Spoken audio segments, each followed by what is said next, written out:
Ok, en los costos eh, tenemos tres procesos importantes en la planeación.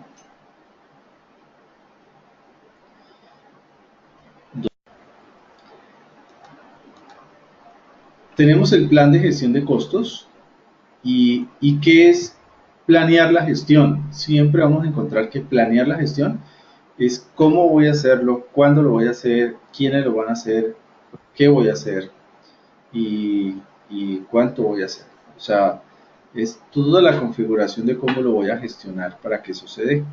Por eso aquí nosotros determinamos lo que es el nivel de exactitud, es decir, cuál es el número para los costos del proyecto según el proyecto, hay proyectos de, hay proyectos de miles de millones, hay proyectos en unidades más pequeñas, entonces entendemos un poquito las unidades de medida y el nivel de exactitud para poder establecer cómo vamos a gestionar los costos del proyecto, ¿no? Y aquí es donde hablamos de algunos procedimientos de la organización, o sea, cómo contabilizan financieramente los costos. Este es de los rollos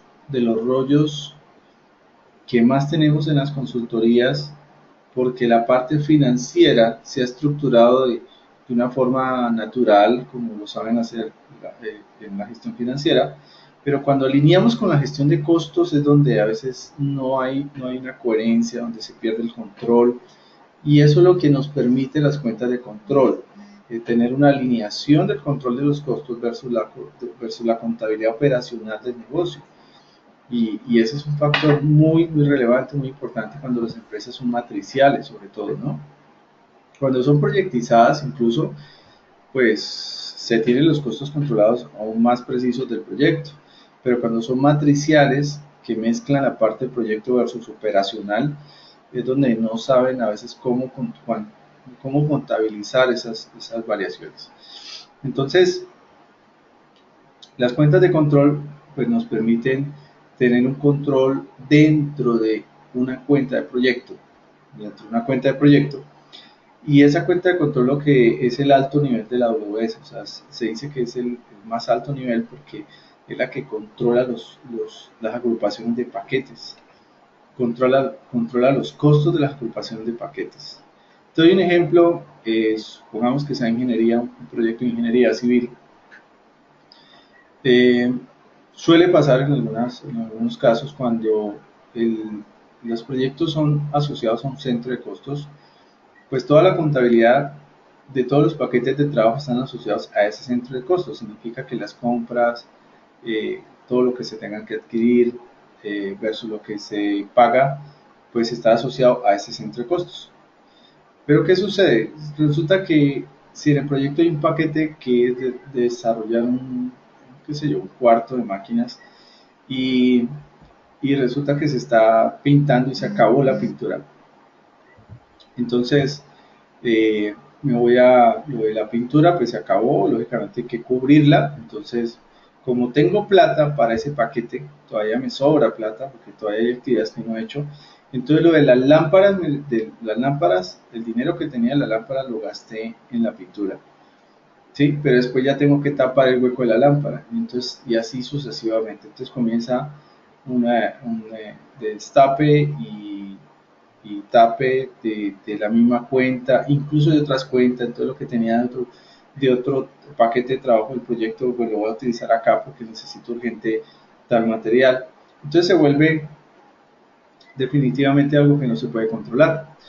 Lo que sucede con las cuentas de control es que si yo defino unos paquetes, una agrupación de paquetes de trabajo o un paquete de trabajo específico que cree una cuenta de control, el dinero se respeta para ese paquete.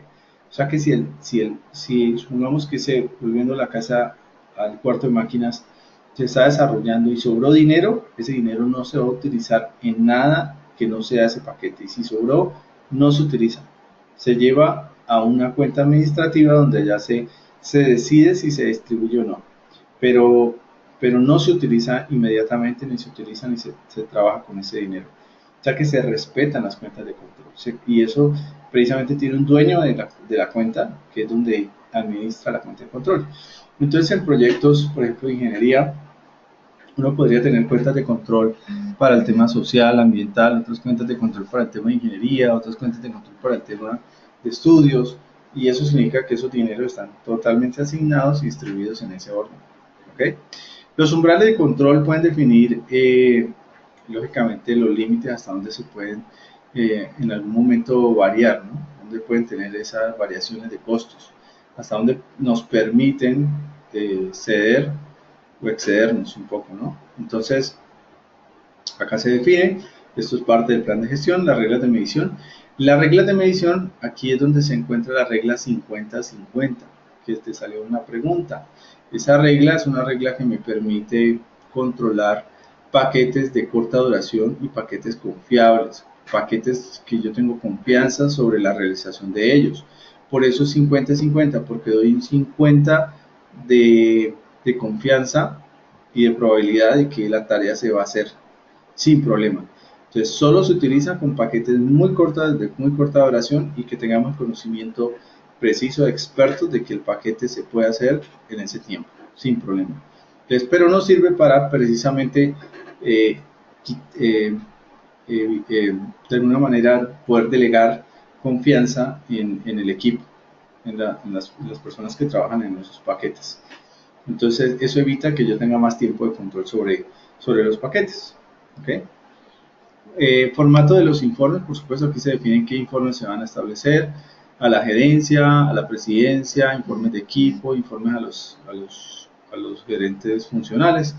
Entonces aquí se establece todo el tema de informes. Y aquí es donde hablábamos, que fue otra pregunta que te salió, del ciclo de vida de los costos. Entonces, y mira que sí lo preguntan, ¿no? Cuando nosotros iniciamos un proyecto, es posible que nosotros tengamos en el proyecto, sea finalizando, perdón, o iniciando, eh, finalizando tengamos unos costos operativos y de mantención. Eh, entonces, hay que tener en cuenta que no solamente están los costos de la construcción, los costos operacionales y de mantenimiento pueden estar o no incluidos. Lo que nos quiere decir es que tienen que ser negociados si están o no. Muchas veces negociamos la construcción, pero a veces en los proyectos, cuando no están claros, termina uno pagando la mantención y la operación, y ahí es donde se vuelve inviable y se vuelve un conflicto para el proyecto. ¿Ok? Que era lo que decía Marta. Por ejemplo, Marta decía, no, nosotros siempre trabajamos en la ejecución del proyecto, los costos de operación y mantención no los tenemos. Está bien, es porque han logrado ese acuerdo, pero en muchos casos no se acuerda y se asume. Entonces se convierte en un riesgo para el proyecto. Por eso hay que entender el ciclo de vida de los costos, porque a veces incluso cuando no se tienen, pues se asumen. La energía, así esté construyendo la casa y ya estoy terminando, pero la energía se está pagando. La pregunta es si quedó claro quién la paga, el cliente o la pago yo. O sea, cuando entrego las llaves al cliente de la casa, es que a partir de ahí la asume él, o esa parte de ahí para atrás, qué asume él y qué asumo yo. Entonces, es muy importante en la negociación. Igual sucede con el retiro. Con el retiro pasa exactamente lo mismo, ¿no? Para retirar, pues hay unos costos de operación y mantención, por lo tanto, si incluyen o no, hay que negociarlos. Los tipos de costos, también es posible que te pregunten algunas preguntas básicas de tipo de costos fijos, cuándo es fijo, cuándo es variable, cuándo es directo e indirecto. Eh, bueno, para que lo tengas muy presente, esto es contabilidad básica, pero es bueno repasarla, ¿no? Oh, chicos, hola.